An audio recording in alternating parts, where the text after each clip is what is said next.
अरे दवाई खत्म हो रही है, कोई है जो लेकर आएगा? तभी बड़ी बेटी रिया आ जाती है। हाँ पापा, ये रही आपकी दवाई। अभी खत्म होने में वैसे 2 दिन बाकी है। 2 दिन पहले ना बोले तो कौन सुनेगा? चिल्लाना तो पहले से पड़ता है ना कि सामान खत्म है। अच्छा जल्दी से छोटी चाय बना दे दीदी के लिए। जी माँ। और हाँ, पकोड़े तल लेना, बारिश का मौसम है, मजा आ जाएगा। मैं बाजार से आलू ले आती हूँ माँ, खत्म हो रहे हैं। घर का सारा काम बिल्कुल परफेक्ट चल रहा था। दोनों बेटियां पढ़ाई के बाद नौकरी कर रही थी और छोटी पढ़ाई, पिता की पेंशन और अपना मकान। लेकिन पास की कमला चाची। और रियासिया की माँ, तुम लोगों को कितने सालों से देख रही हूँ, परेशान ही देखा। भगवान एक बेटा दे देता तो। अब किसी जन्म का कर्म खराब रहा होगा चाची, जो लड़का नहीं हुआ। वैसे काश एक लड़का हो जाता। पास छोटी बैठकर पढ़ रही थी। वो माँ की बात सुनकर किताब बंद कर देती है और खिड़की में खड़ी हो जाती है। खिड़की के बाहर रवि, जो कि पास ही में रहता है। अरे छुटकी, क्या सारा दिन किताब में नजर गड़ाई रहती है? मैं नकल करना सिखा दूंगा, तू आराम से पास हो जाएगी। आजा, चलना, सब बाहर खेल रहे हैं। तू तो लड़का है, फिर पढ़ता क्यों नहीं? तेरे सर पर तो माँ पिता की जिम्मेदारी भी है ना। कैसी बात कर रही है यार? जिम्मेदारी मेरी नहीं, पिता की है। पिता की क्या जिम्मेदारी, बता। देख, माता पिता लड़की की शादी के लिए पैसा जमा करते हैं, उसकी शादी कराते हैं, उसे पढ़ाते भी है ना? हाँ, वो तो सभी माता पिता करते हैं। क्या लड़की की शादी नहीं करते? उसकी भी तो करते हैं ना। हाँ करते हैं, लेकिन क्यों, कैसे?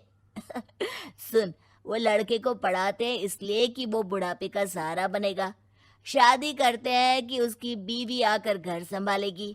लेकिन बेटियों के लिए कोई स्वार्थ होता है? नहीं ना। तभी तो पैदा होते ही मुंह बन जाता है। अब तू सोच, तू किसी के घर जाए और वो तुझे देखकर मुंह बना ले तो कैसा लगेगा? वो तो पागल होते हैं। बेटियां जीवन भर माँ बाप के लिए सोच ले, लेकिन फिर भी वो उसे अपना नहीं मानते। बेटे दिन रात निखट्टू बने रहे, लेकिन उम्मीद उन लोगों से फिर भी बहुत होती है ना? चल छोड़ना, तू ये बता कि किस जिम्मेदारी की बात कर रहा था तू पिता की? अरे यही कि अगर बेटे को बुढ़ापे का सहारा और रिटर्न के रूप में देख रहे हैं तो इन्वेस्ट भी तो अच्छा करना चाहिए ना। छुटकी समझ जाती है कि समाज की सोच क्या है और चाहे जो हो जाए उसे किताब बंद नहीं करनी। तभी वहाँ बड़ी बेटी आ जाती है। माँ, अरे ओ माँ, ये ले मिठाई खा ले। क्या हो गया? लड़का पसंद आ गया क्या कोई? भाई ऐसा हो तो मिठाई ना ही खिला, चली जाएगी तो घर कैसे चलेगा? अरे लड़की को क्या जीवन भर बिठाने का इरादा है? तू बता बेटी, किस चीज की मिठाई खिला रही है, क्या हो गया?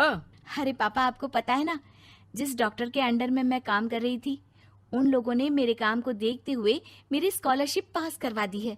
अब अस्पताल में ही क्लास चला करेगी, आगे की पढ़ाई भी और पैसे की कमाई भी। ये तो अच्छी बात है। तू पढ़ जाएगी तो छोटे को भी अपनी राह लगा लेना।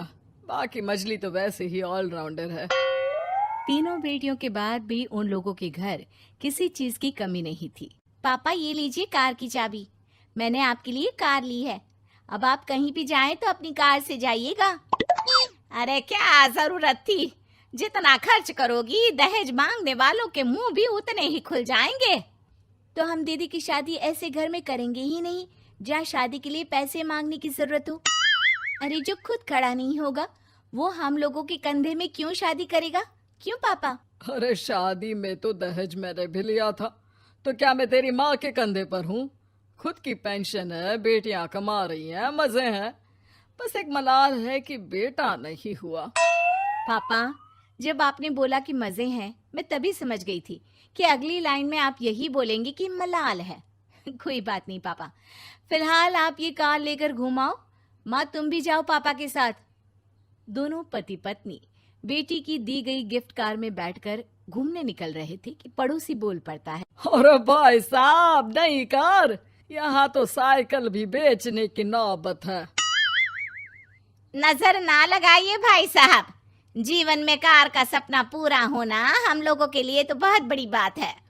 हाँ हाँ, लाखों की कार हम हजारों की कमाई वालों के लिए कहाँ मुमकिन थी, ऊपर से तब जब कोई बेटा भी नहीं है। वैसे भाई साहब, आपकी साइकिल बिक क्यों रही है? भगवान की दुआ से तो आपके 4 लड़के हैं। हाँ हाँ, आपको तो हेलीकॉप्टर से घूमना चाहिए। और खाक हेलीकॉप्टर भाई साहब, अब क्या छुपाना, 2 लड़के तो कुछ कमाते ही नहीं, सारा दिन टीवी मोबाइल में लगे रहते हैं। और बड़े 2 जो किसी तरह जिम्मेदार बने भी हैं, बहू के कहने पर 1 पैसा हम लोगों को नहीं देते, ना इज्जत है ना मान सम्मान। हाँ भाई साहब, भाभी बता रही थी, बहू के होते हुए भी नौकरानी की तरह सारा दिन लगी रहती है घर के कामों में। आप किस्मत वाले हैं भाई साहब, जो बेटियां घर के साथ साथ बाहर का काम भी पूरी जिम्मेदारी से संभाल रही हैं। हाँ वो तो है, लेकिन कब तक? एक ना एक दिन तो ससुराल निकल जाएंगी, फिर तो वही हम दोनों और वही पेंशन। आप लोग भी कौन सा संजीवनी बूटी खा कर आए हैं? चलिए चलिए जाइए, नई कार का मजा लीजिए। अच्छा ऐसा करते हैं, मेरी बहन के घर चलते हैं, काफी वक्त हो गया है मिले। दोनों बहन के घर जाते हैं, जहाँ उसकी बहन और उसका पति बैठकर चाय पी रहे होते हैं। अरे भाई भाभी, आज रास्ता कैसे भूल गए आप लोग? अरे हम तो फिर भी भूल गए, तुम तो कभी नहीं आते हमारे घर।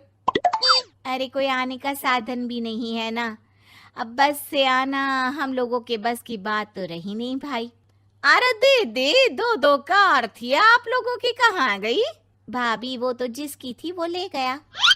मतलब? 2 बेटे हम दोनों से अलग हो गए हैं, अपनी कार ले गए, अब हम दोनों अकेले, खुद बनाना खुद खाना। भाई बहन के घर से मिलकर बेटी की गिफ्टेड कार में बैठकर निकल जाते हैं।